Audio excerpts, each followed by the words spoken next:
अभिषेक विच आजा, सदा भरया रहेगा तू।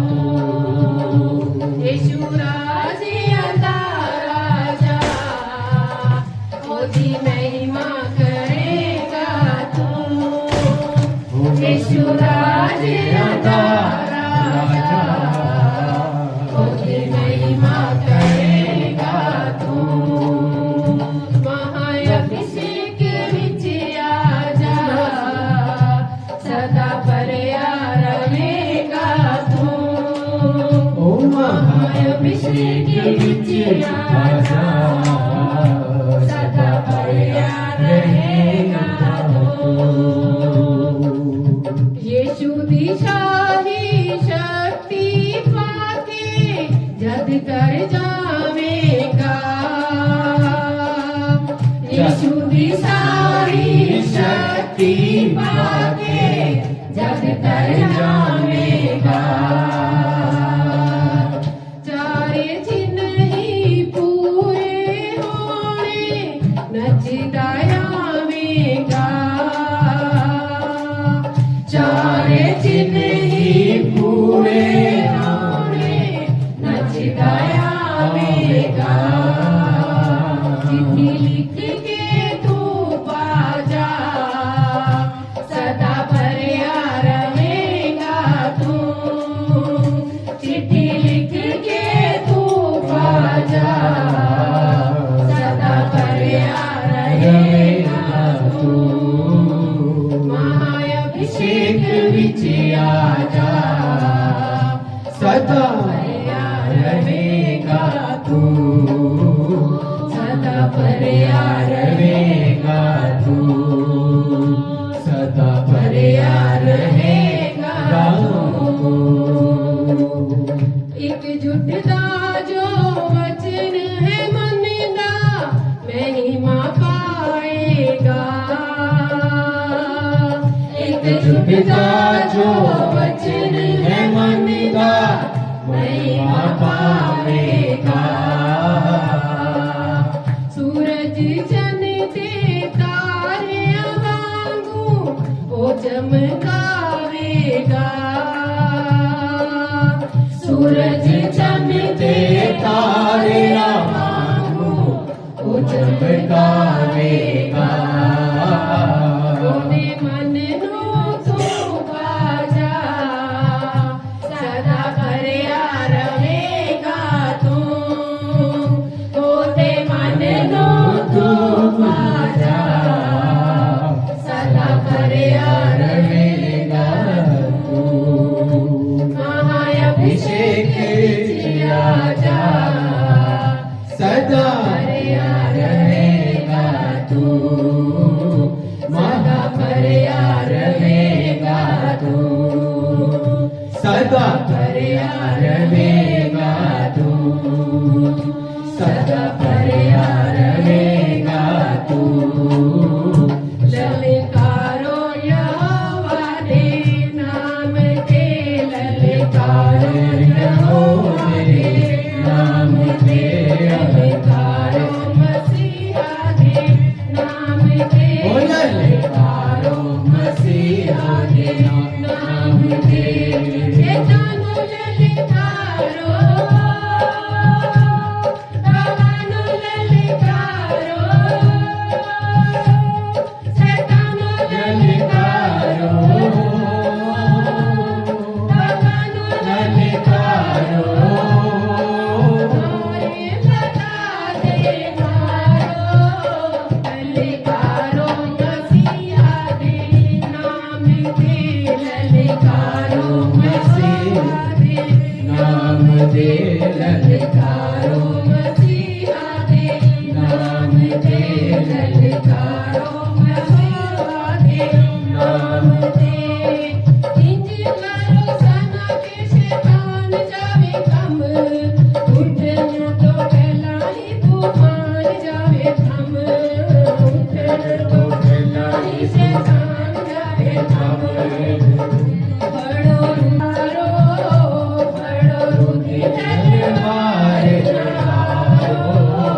पहुँचाइए रब का कलाम पहुँचाइए। मसा निर्बला का बल के उतारो, मसा निर्बला का बल के उतारो, नारे बता दे मारो, नारे बता दे मारो, नारे बता दे मारो, नारे बता दे मारो।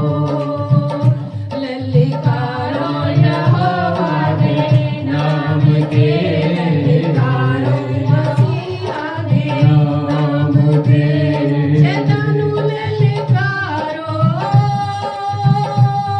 भगवानु ललकारो, शैतानु ललकारो, भगवानु ललकारो,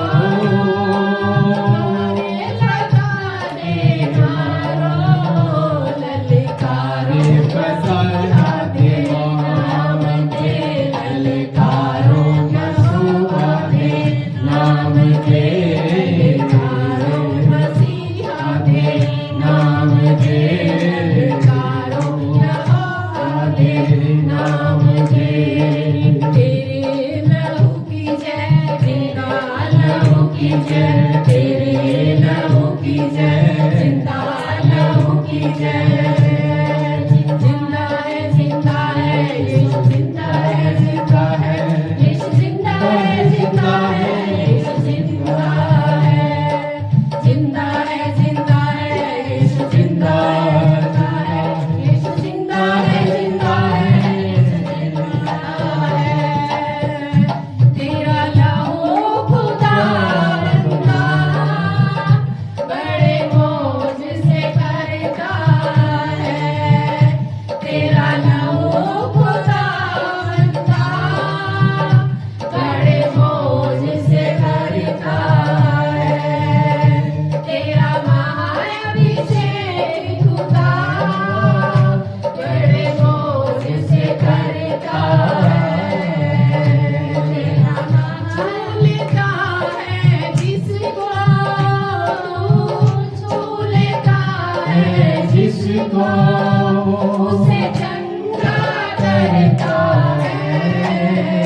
तेरा लहू खुदा बंदा बड़े मौज से करता है। तेरा महाअभिषेक खुदा बड़े मौज से करता है। हम जंजीरों में जकड़े हुए थे, तेरे लहू ने रिहा कर दिया है। हम जंजीरों में जकड़े हुए थे, तेरे लहू ने रिहा कर दिया है। आज तक जो किसी ने किया ना, महाअभिषेक ने कर दिया है। आज तक जो किसी ने किया ना, महाअभिषेक ने कर दिया है। तेरे लहू की जय, जिंदा लहू की जय, तेरे लहू की जय, जिंदा लहू की जय। महाअभिषेक, महाअभिषेक, महाअभिषेक आ गया, महाअभिषेक, महाअभिषेक, महाअभिषेक आ गया। तेरा महाअभिषेक आ गया, तेरा महाअभिषेक आ गया, तेरा महाअभिषेक आ गया। तेरा बिजली चमके बदल छिड़के जदों यहोवा बोले, बिजली चमके बदल गरजे जदों यहोवा बोले। पानियां दे विच हलचल हो जाए, धरती दा मन डोले। पानियां दे विच हलचल हो जाए, धरती दा मन डोले। चुम्बस नया आया है, महाअभिषेक यहोवा का। बड़ी चुम्बस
महाअभिषेक आया महाअभिषेक महाअभिषेक आया महाअभिषेक आया महाअभिषेक आया आया महाअभिषेक आया महाअभिषेक रोंदे नु हसोण आया डिगे नु हसोण आया रोंदे नु हसोण आया डिगे नु हसोण आया सानू खुशी देण आया है महाअभिषेक यहोवा दा बड़े बड़े काम करता है माता सानू नामा बल देना है महाअभिषेक यहोवा दा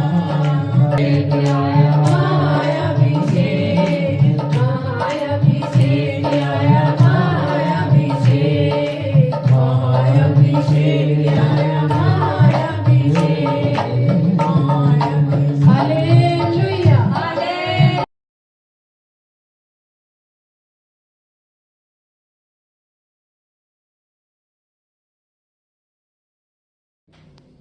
हाँ जी बहन जी, क्या नाम है आपका?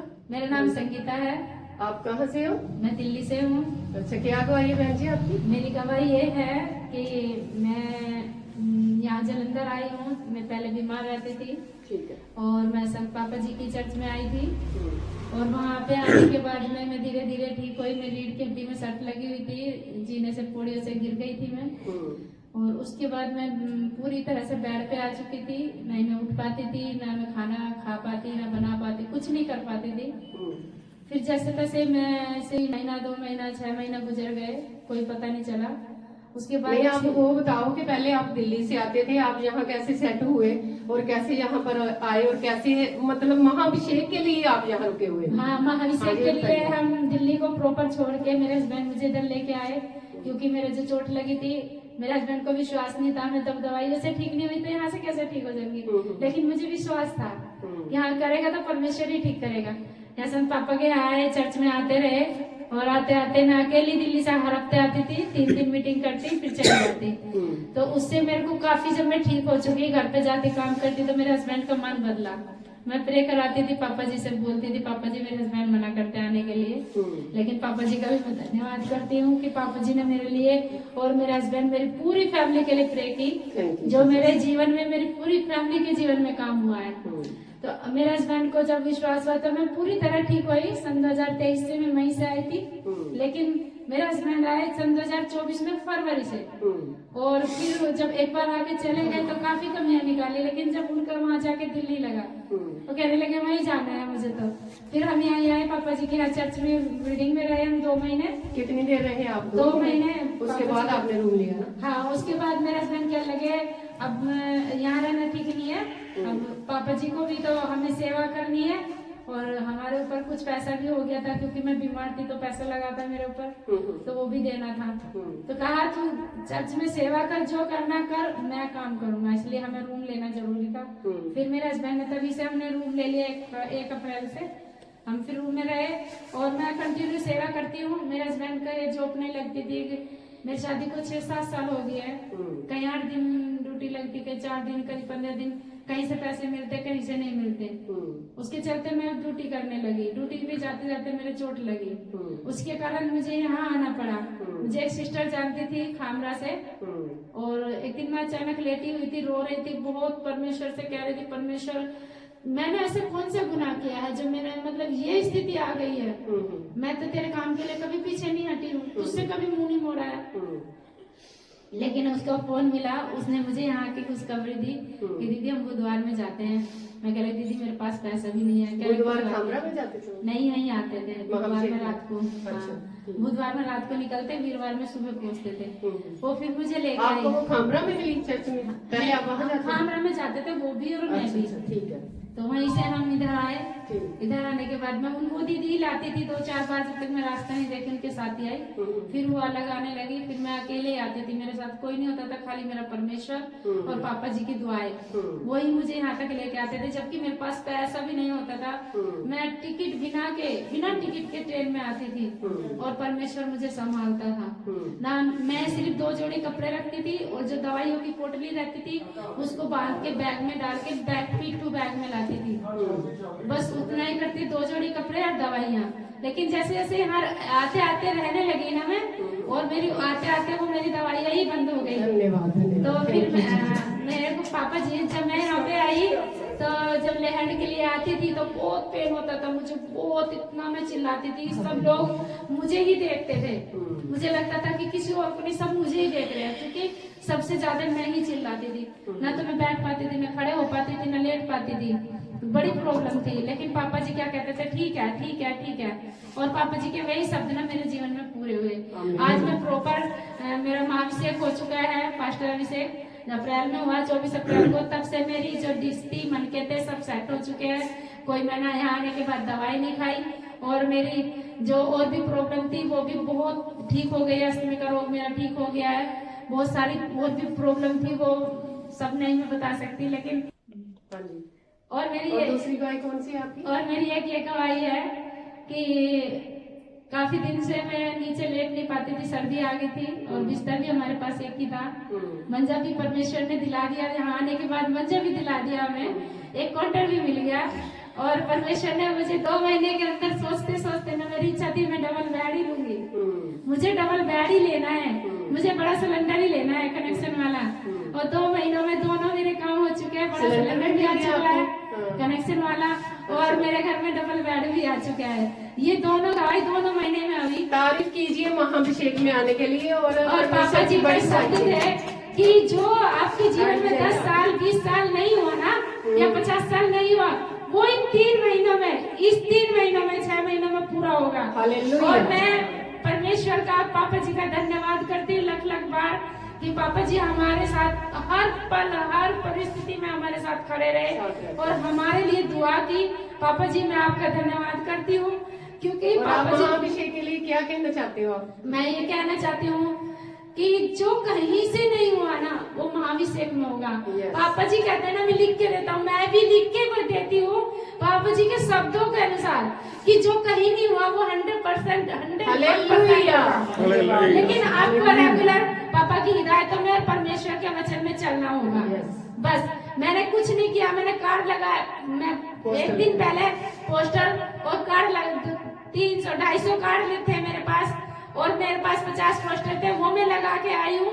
और अगले दिन मेरे घर में ये बहन उस दिन हमारे साथ ही गई थी। तो पापा जी आपको मैं धन्यवाद करती हूँ कि आपने जो एक कार्ड लगाने, कार्ड बांटने, पोस्टर की सेवा दी है, उसके लिए मैं धन्यवाद करती हूँ बहुत बहुत दिल से, कि जो लोगों के जीवन में पता नहीं कब से काम रुके थे, वो सबके जीवन में पूरे हो रहे हैं, जैसे मेरे हुए हैं। क्या मसीह भी। हालेलुया। आप कहाँ से हो? मैं जलंधर से हूँ। ठीक है। मेरे पास ही है, मेरी बेटी है। ये भाई हमारे साथ जुड़ा हुआ है, 1 साल से मेरे साथ जुड़ा हुआ है फेसबुक से। और मुझे इसने बताया था कि पास्टर जी मुझे ना बहुत डरावने सपने आते हैं, और रात को मैं सो नहीं पाता हूँ, मैं डरता हूँ बहुत। और दूसरी इसकी ये प्रॉब्लम थी कि मतलब इसका काम की भी दिक्कत थी, और सर्वाइकल था इसको, सर्वाइकल की वजह से ये सो नहीं पाता था। तो मैंने एक दिन इसको बोला कि आप ऐसे करो, मैं प्रे करती थी मैं इसके लिए डेली, रोज फोन पे भी करवाता था प्रेयर, मैं भी करती थी इसकी प्रेयर घर पे। और एक दिन मैंने इसको बुलाया कि तू मेरे पास आ जा। ये 2 हफ्ते हो गए इसको मेरे पास आते। तो फिर मैंने इसको बोला कि तू ऐसे करके तू एक बार महाभिषेक में चल मेरे साथ, हमारे फादर जी से एक बार लेहन करवा, देखना तेरी सारी बीमारियां भाग गई। तो भैया ये पहले दिन, संडे वाले दिन, पिछले संडे ये महाभिषेक के मेरे साथ गया, और जैसे ही इसकी लेहन हुई है, पहले दिन ही इसकी गवाही खड़ी हुई है। आगे गवाही आप बताइए संजीव जी, क्या हुआ? हाँ, कैसे आप वहाँ महाभिषेक में गए और कैसे आपका लेहन हुआ? संत जी मिले आपको? संत ही मिले। हाँ, तो कैसा लगा आपको? अच्छा लगा। अब सपने आते हैं आपको डरावने? नहीं आते। बिल्कुल सही हो, बिल्कुल सही। तारीफ करो परमेश्वर की बड़ी गवाही के लिए।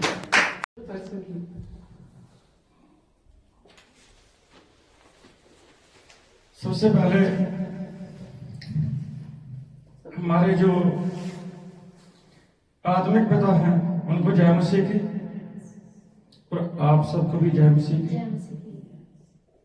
मैं पिछले 4 साल से RMS महाभिषेक चर्च से जुड़ा हुआ हूँ, और जम्मू में भी रहते थे। वहां से हम यहाँ पर चर्च में हर वीरवार को जरूर आते थे, चाहे जैसे भी आए, बस पे आए, कार पे आए, ट्रेन पे आए। तो हमारा पापा जी पर विश्वास इतना ज्यादा बढ़ता रहा, क्योंकि उन्होंने जो हमारे काम रुके हुए थे ऐसे ऐसे काम किए हैं कि जितना भी बताएं उतना कम है। उनकी महाभिषेक चर्च में महासामर्थ्य इतनी है कि जो काम जिंदगी में कहीं से नहीं होता वो उनके मात्र एक बार कहने से हो जाता है, क्योंकि प्रभु यीशु उनके कहे गए शब्दों को कभी नीचे नहीं करने देता। प्रभु यीशु के नाम से जो भी वो शब्द बोलते हैं वो तुरंत पूरे होते हैं। हालेलुया। और मेरी ये ताजी गवाही ये है कि पिछले वीरवार को, एक तो ये वीरवार गया 2 दिन, उसको पिछले वीरवार को मेरा जो पर्स है वो गुम हो गया था। तो मुझे पता ही नहीं लगा कि मेरा पर्स गुम हो गया है। उस समय पर्स में मेरे 15-16 डॉक्यूमेंट थे, जैसे ड्राइविंग लाइसेंस है, आधार कार्ड है, पैन कार्ड है, कार की RC थी, क्रेडिट कार्ड था, और भी काफी ज्यादा 15 के लगभग डॉक्यूमेंट थे। मेरा रेलवे का पास था। तो मुझे संडे को पता लगा जब मैंने चर्च जाना था। मैंने काफी ज्यादा उनको तलाश किया लेकिन नहीं मिले। मैंने कहा चलो कोई बात नहीं, बाद में ढूंढेंगे, हम चर्च तो पहले चलते हैं। वहां हमने चर्च पूरी मीटिंग सुनी। फादर जी से जब ले हैंड के टाइम मैंने बात किया, मैंने कहा फादर साहब मेरा तो पर्स गुम हो गया है, वीरवार को मिल नहीं रहा है। फादर साहब बोले, उन्होंने मेरे लिए ले हैंड दी, मेरे को डिलीवरेंस के लिए उन्होंने शब्द दिए और प्रेयर की मेरे लिए। बोले कुछ नहीं होता, तेन तेरा पर्स मिल जाना, घबराना था। और उनके बिल्कुल शब्द प्रभु यीशु ने उसी वक्त स्वर्गदूतों को भेजा जिसके पास वो मेरे डॉक्यूमेंट थे। उसके दिल में बदलाव आया। बदलाव आने से उसने वीरवार को मुझे फोन किया। उस आदमी ने बोलता है, क्या आप नरेंद्र कुमार बोल रहे हो? मैंने कहा जी हाँ। मुझे आपके कुछ डॉक्यूमेंट मिले। मैंने कहा तुम कहाँ से बोल रहे हो? कहते मैं रैये के साथ मेहता है, मेहते से आगे मेरा गांव है, मैं वहां से बोल रहा हूँ। तो मैंने कहा तुम कहीं मत जाना, मैं आपके पास अभी आता हूँ। बोलता मेरा नाम ये है और मैं रेता बिजली धुलाई करता हूँ, अपने जो पीटर रेड़ा होता है पुरखा जिसको बोलते हैं। मैं 12:30 बजे गया वहां, उसको ढूंढते ढूंढते 2:30 बजे पहुंचे। तो मैंने जब वो डॉक्यूमेंट लेके आया, पूरे के पूरे 15 डॉक्यूमेंट थे, कोई भी चीज खराब नहीं थी, कम नहीं थी। तो मुझे फिर से मेरे अंदर दोबारा एनर्जी आई और मेरा विश्वास और ज्यादा परमेश्वर में हुआ कि जो मेरे फादर साहब ने, मेरे आत्मिक पिता ने शब्द बोले थे वो तुरंत एकदम पूरे हुए हैं। और मैं उनकी तारीफ करता हूँ महाभिषेक की, महासमर्थ के, अपने आत्मिक पिता की, कि उनके बोले हुए शब्द कभी नीचे नहीं गिरते, परमेश्वर को तुरंत पूरा करता है। आप भी अपनी जिंदगी में कोई भी काम रखा हुआ है, नहीं हो रहा, आप अपनी जिंदगी में चमत्कार चाहते हैं, आपकी जिंदगी में घरेलू क्लेश है, जादू टूना है, बीमारी है, कर्जा है, आप सभी शराबों से मुक्त हो जाएंगे। आप सिर्फ वीरवार रात को 9 बजे आप जो है उनकी चर्च में आए, उनसे ले हैंड कराएं और देखो आप अपनी जिंदगी में कैसे चमत्कार आता है, आपकी जिंदगी में कैसे बदलाव आता है। मैं फादर जी का भी धन्यवादी हूँ जिन हमारे लिए दिन रात ब्लेसिंग करते हैं। और वो हर वक्त कोई भी उनको फोन पर भी अपनी प्रॉब्लम बताता है तो उसके लिए वो ब्लेसिंग करनी शुरू कर देते हैं और लोगों को बड़े बड़े बंधनों से छुटकारे मिल रहे हैं। मैं आप सभी से भी यही विनती करूंगा कि आप पर भी कोई प्रॉब्लम हो तो आप एक बार जरूर उनके नंबर पर प्रेयर लाइन पर कॉल करें। धन्यवाद। हालेलुया। जय मसीह। Thank you Jesus, thank you Jesus, thank you Jesus, thank you Jesus. आइए हम सब आंखें बंद करें और परमेश्वर की तरफ अपना ध्यान दें इस वक्त में ऊपर, और अपने परिवारों की तरफ, अपने घरों की तरफ देखें और अपने हाथ हिलाकर परमेश्वर का स्वागत करें, परमेश्वर से प्रेयर करें, परमेश्वर से वर्शिप करें, उसकी आराधना करें। धन्यवाद करते हैं पिता परमेश्वर, आपका पवित्र आत्मा हे परमेश्वर, आपका स्वागत हम तेरा स्वागत करते हैं, करते हैं। प्रभु यीशु तेरा स्वागत करते हैं। अपने जीवन में, अपने बच्चों की लाइफ में, अपना स्वागत, अपने परिवारों की लाइफ में स्वागत करें प्रभु का। स्वागत करते हैं। खुदा नहीं होगा, आपकी प्रेजेंटेशन हम तेरे बच्चे हैं, हम तेरा स्वागत करते हैं। आपके बेटे बेटियां परमेश्वर, हम आपका स्वागत करते हैं। अपने परिवारों को साथ लें, अपनी आंखों को बंद करें, अपने परिवारों को साथ लें, जीवन में आपका स्वागत, उनके साथ मिलकर आप प्रभु यीशु की आराधना करें, यहोवा की आराधना करें। वो आपकी तरफ देखें, वो आपके पास, आपके घरों में स्वर्गदूत भेजेगा, हालेलुया। स्वर्गदूत आपके घर में आएंगे। Yes yes yes. आप अपनी जिंदगी में चमत्कार चाहते हैं कि यह चमत्कार जो करता है उसको पाना चाहते हैं, ये आप पर, ये सिर्फ आप ही पर निर्भर करता है कि आपने प्रार्थना कैसे करनी है, कैसे वर्शिप करनी है, किस ढंग से करनी है। आप अपनी जिंदगी में बदलाव चाहते हैं, चमत्कार चाहते हैं, आप चमत्कार चाहते हैं, या आप चाहते हैं कि आपको वही मिल जाए जो सारे चमत्कार कर रहा है। तो आप इसलिए परमेश्वर की तरफ अपना ध्यान दें और हाथ हिलाकर उसका स्वागत करें। अपने परिवारों को परमेश्वर के सामने लेकर जाएं, परमेश्वर के स्वर्गदूत आपके पास आए और वो आपके घरों को स्कैन करें, जहां जहां भी जिसके पास कोई कमजोरी है, शरीर में कमजोरी है, कोई बीमारी है, किसी को लीवर की प्रॉब्लम है, हार्ट की प्रॉब्लम है, किडनी की प्रॉब्लम है, यूट्रस में प्रॉब्लम है, या किसी किस्म की कोई सी भी शिकायत है, उसका कोई शरीर का हिस्सा डिसऑर्डर है, उस स्वर्गदूत तुरंत आके आपके पास उस शरीर को ऑर्डर में करते हैं। जहां जहां आपके शराब लगे हुए हैं, बंधन है, वो तुरंत उन बंधनों को तोड़ देंगे। आमीन आमीन। आज हम पढ़ेंगे आयत रोमियो अध्याय 8 और आयत 26-27।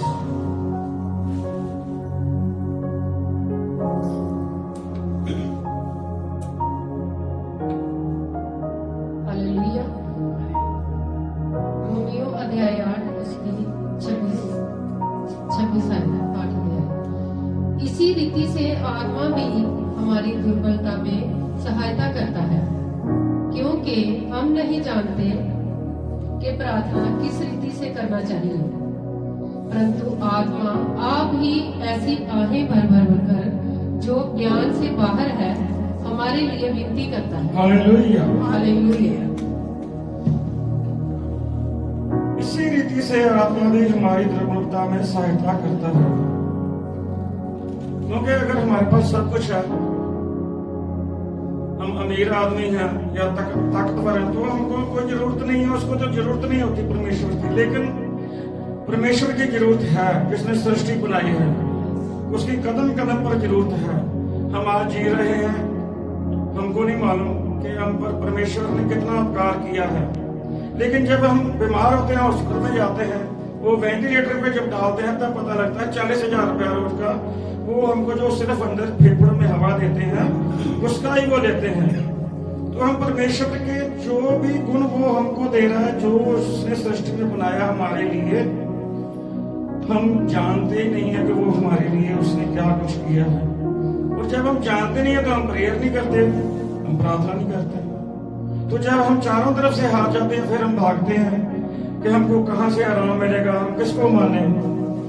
तो ये पाक जब प्रभु यीशु स्वर्ग में अपने पिता के पास गए, तो वहां से उन्होंने पाक रूप भेजा कि जब तक मैं पृथ्वी पर था तो मैंने लोगों की जिंदगी में बदलाव किया, लोगों की जिंदगी में चमत्कार किए, उनको ठीक किया, उनके बंधन तोड़े, उनके शिकार तोड़े।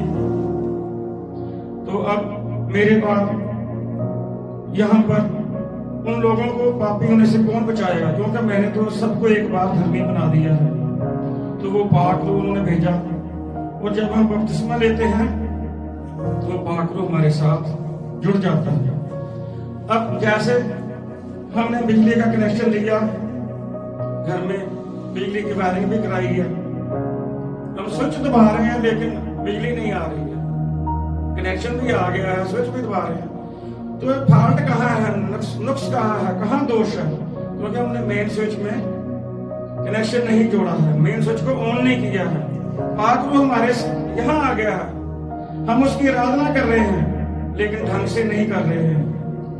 तो वो पाक रूह हमें बताता है कि हमें कैसे आराधना करनी है।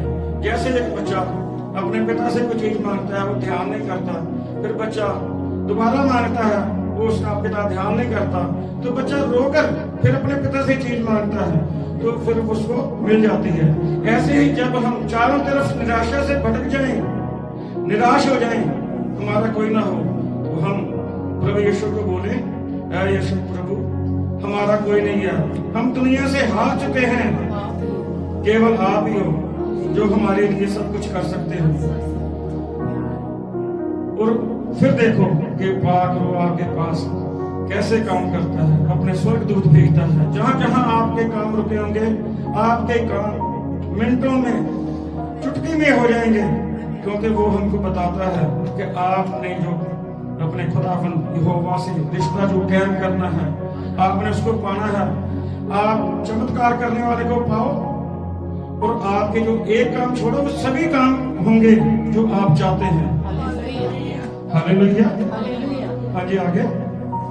आयत 27, और मनों का जांचने वाला जानता है कि आत्मा की मनसा क्या है, क्योंकि वह पवित्र लोगों के लिए परमेश्वर की इच्छा के अनुसार विनती करता है।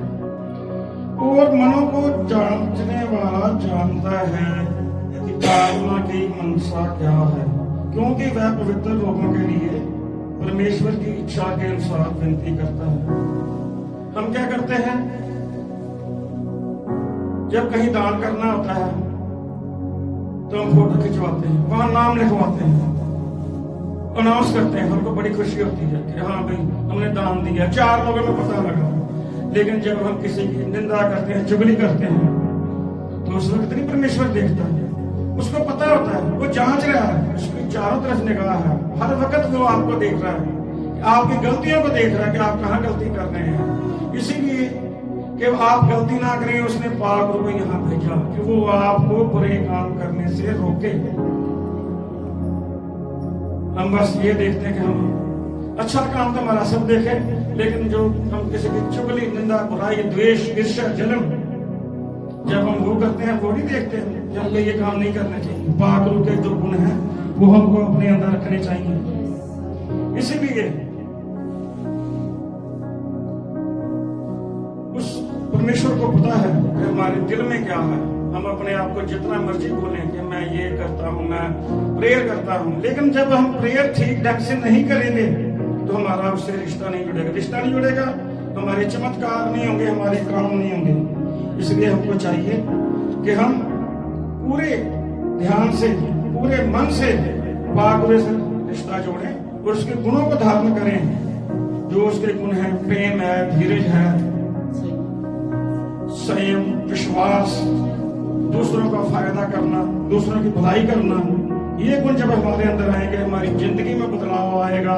और जब हम ये गुण धारण कर लेंगे, पाक रूह के गुणों को पाएंगे, तो वो हमारे अंदर आएंगे, तो परमेश्वर हमारे काम सारे खुद ब खुद करना शुरू कर देगा और परमेश्वर को हम पालेंगे। और फिर जब पालेंगे तो हम खुद चमत्कार करेंगे। हम जहां भी जाएंगे, तो जिसके घर में जाएंगे, जिसके लिए दुआ करेंगे, जिसके सिर पे हाथ रखेंगे, ठीक प्रभु यीशु की तरह हम भी वही चमत्कार करेंगे। इसलिए आप भी उस परमेश्वर के सामने हाथ हिलाओ, उसका स्वागत करो कि वो स्वर्गदूत आपके पास भेजे और जहां जहां आपके काम रुके हुए हैं, आपके कामों को वो पूरा करे। और जो काम आपके डिसऑर्डर हैं वो ऑर्डर में आ जाएंगे। Hallelujah, God bless you.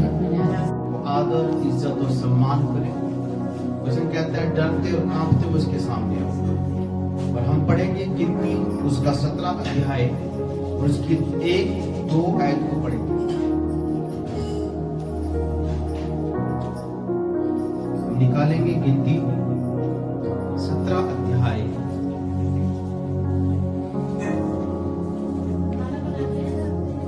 गिनती 17 अध्याय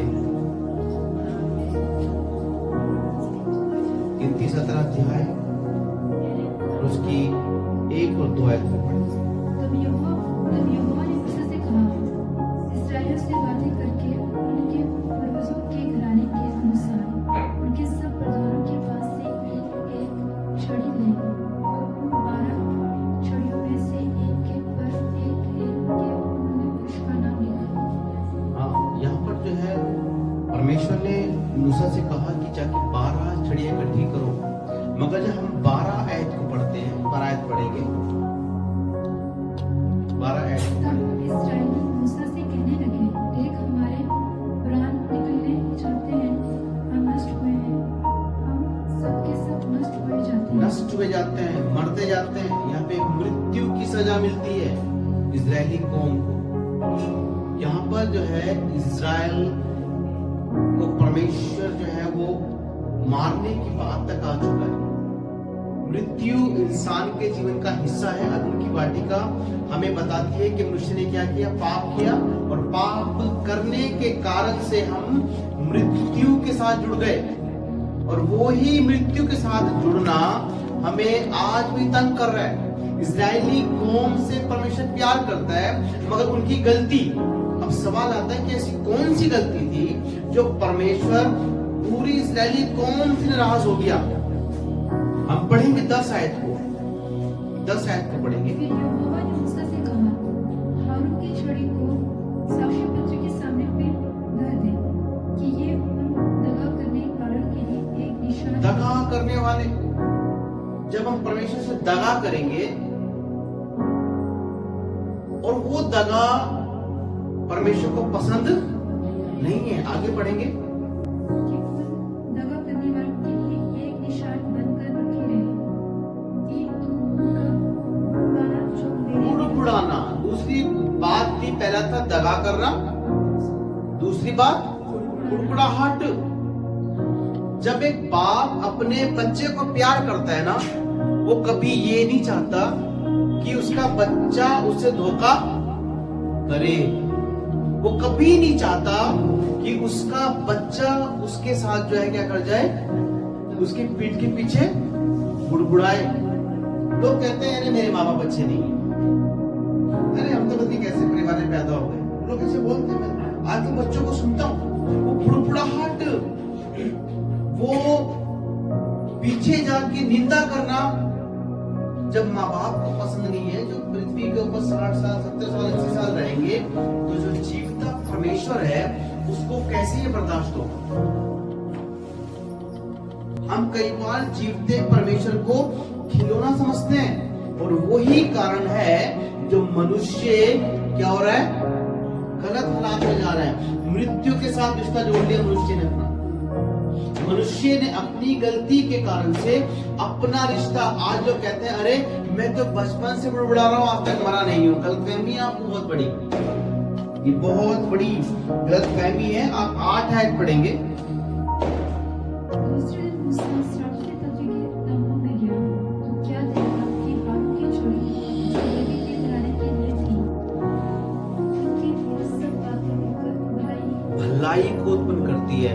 अगर आप प्रभु यीशु मसीह नासरी से प्यार करते हैं, मैं आपको सच कहता हूँ, यीशु मसीह के नाम से आपके लिए हमेशा भलाई होगी, आपके लिए हमेशा भलाई होगी। वो माँ अभिषेक का आत्मा प्रभु यीशु मसीह नासरी के नाम से आपको टच करता है, और आपके लिए आज से भलाई होगी, क्योंकि आपने परमेश्वर का प्लान सुना रोमियो 9:11 के अनुसार, और आपने यीशु मसीह का प्लान सुना 1 कुरिन्थियों 2:16 के अनुसार। आपने पवित्र आत्मा के मन को जाना रोमियो 8:27 के अनुसार। अगर आज की शाम आप इस पूरे प्लान पे ध्यान दें, परमेश्वर ने आपको चुना है। सबसे पहली बात, आप पे कर्मों के कारण से नहीं, क्योंकि कोई अच्छाई मनुष्य में है ही नहीं, मगर बुलाने वाले का बुलाहट आपके लिए है। वो प्रभु यीशु मसीह की बुलाहट, वो परमेश्वर की बुलाहट है। उसका मन की इच्छा है कि वो आपको जिंदा रखना चाहता है। आपको कुड़ाहट छोड़नी पड़ेगी, वो जलन छोड़नी पड़ेगी। वो आपको जिंदे रास्ते पे लेके चलना चाहता है। आज मनुष्य मुर्दा रास्ते पे चल रहा है, वो आपको जिंदा रास्ते पे लेके चलना चाहता है। आज बहुत लोग कहते हैं, अरे मैं बड़ा इंसान तो बनना चाहता हूं, मगर सुधरना नहीं चाहता। आज मनुष्य के प्लान तो बहुत सारे हैं, मगर पूरे क्यों नहीं हो रहे? क्योंकि वो परमेश्वर के मन के अनुसार नहीं चल रहे। प्रभु यीशु मसीह की योजना है कि वो जो मन की बातें परमेश्वर के पास है, मनुष्य के लिए प्लान है, वो आपके पास उस जीवित कर देने वाले प्लान को लेकर आता है। आप जो आज मर रहे हैं गरीबी में, आप जो मर रहे हैं बीमारी में, जो आज आप मर रहे हैं टेंशन में, आप मर रहे हैं डिप्रेशन में, आप मर रहे हैं विभिन्न प्रकार की समस्याओं के साथ, घरेलू झगड़ों के साथ, आपसी झगड़ों के साथ, आप बहुत प्रकार के केस और बहुत सारी समस्याओं के साथ जुड़ चुके हैं। आप अंदर अंदर मर रहे हैं। आप जिंदा है? नहीं, जिंदा नहीं। आप मर रहे हैं अंदर से। रात में बिस्तरा तो है, नींद नहीं है। प्लेट में खाना तो है, भूख नहीं है। हर चीज होने के बाद भी अगर आप अकेलापन महसूस कर रहे हैं, तो इसका मतलब है कि आप मर रहे हैं। आप जिंदा इंसान नहीं है। आप बात बात में रो पड़ते हैं, आप अंदर से मरे हुए हैं। आप जिंदा नहीं, आपको जिंदा होने की जरूरत है आज। अगर आप जिंदा रहना चाहते हैं, तो आप अपने मन को यीशु मसीह के साथ जोड़िए। आप 100% जिंदा हो जाएंगे। पवित्र आत्मा का प्लान है कि वो आपको पवित्र स्थान बनाना चाहता है, जहां फिर से परमेश्वर आपसे बात करे। यह है पवित्र आत्मा की मनसा। और आपकी मनसा क्या है? मनुष्य होने के नाते हमारी मनसा क्या होती है? आज मैं सबसे बेस्ट वाला पाप करूं। जब आप अकेले होते हैं ना, और आप पाप करते हैं, आप ध्यान रखिएगा, जब अकेले होते हैं और पाप करते हैं, तो समझ जाइएगा वो आपका बेस्ट वाला पाप है। वो पाप है जो जन्म से लेकर मृत्यु तक आपके साथ चलता है। मैं इस बात को बोलता हूं, जब आप अकेले होते हैं ना, तो आपके दिमाग में आने वाला पाप जो उसमें ज्यादा काम करता है, तो समझ जाए कि वही पाप है जो आपको कभी भी आपके बंधनों से आजाद होने नहीं देगा। आप सबसे पहले उस पाप से रिश्ता तोड़ दें। आप परमेश्वर के खिलाफ जाना छोड़ दें, और पाप ही है जो आपको परमेश्वर के खिलाफ खड़ा करता है। आज आपको फैसला लेना है। आज आपको अपने मन को तैयार करना है महाभिषेक के नीचे आके, कि प्रभु यीशु मसीह नाम से ही मैं विश्वास करता हूं कि आपने जो प्लान बनाया वो मेरे लिए उत्तम है, उसके तुल्य कोई है ही नहीं। आज आप बदल दें अपने अंदर, अपने विचारों को, अपनी सोच को बदल दें। आज से आप पाप को बाय बाय और यीशु मसीह के साथ महिमा करने के लिए खड़े हो जाएं। अपने पाप को बाय बाय करना सीखें कि मैं तुझसे रिश्ता रखना नहीं चाहता, मैं तुझ पाप से बात नहीं करना चाहता, मैं तेरी तरह जीना नहीं चाहता। मेरी मन की इच्छा ये है कि अब मैं परमेश्वर के मन के अनुसार चलूंगा, मैं प्रभु यीशु मसीह नासरी के मन के अनुसार चलूंगा, मैं पवित्र आत्मा के मन के अनुसार चलूंगा, और मैं आज से पवित्र जीवन जीऊंगा। क्योंकि पवित्र आत्मा सिर्फ पवित्र लोगों के लिए ही विनती करता है, निवेदन करता है। और आप ध्यान रखिएगा, वो प्रार्थना विनती निवेदन परमेश्वर के सामने जाती है, और वो आपको 100% करता है, तो आपके बंधनों को तोड़ता है, तो आपके अंदरूनी जीवन में एक बड़ा चेंज लेकर आ रहा है। आप बदल जाएंगे, आप पुराने नहीं रहेंगे, आप नए हो जाएंगे, और आपका मन भी एक दिन प्रभु यीशु मसीह का मन कहलाएगा। और जब आप बदल जाएंगे, तो आप बोलेंगे अब मेरा मन प्रभु यीशु मसीह का मन है, मेरा मन भी यीशु मसीह का मन बन चुका है, मेरा मन परमेश्वर का स्थान बन चुका है, मेरा मन यीशु मसीह के बैठने की गद्दी बन चुका है, मेरा मन आज पवित्र आत्मा का निवास स्थान बन चुका है। अब मैं पिता, पुत्र और पवित्र आत्मा के साथ बढ़ जाऊंगा। अब मेरे पर मृत्यु का अधिकार नहीं है, अनंत काल के जीवन का अधिकार है।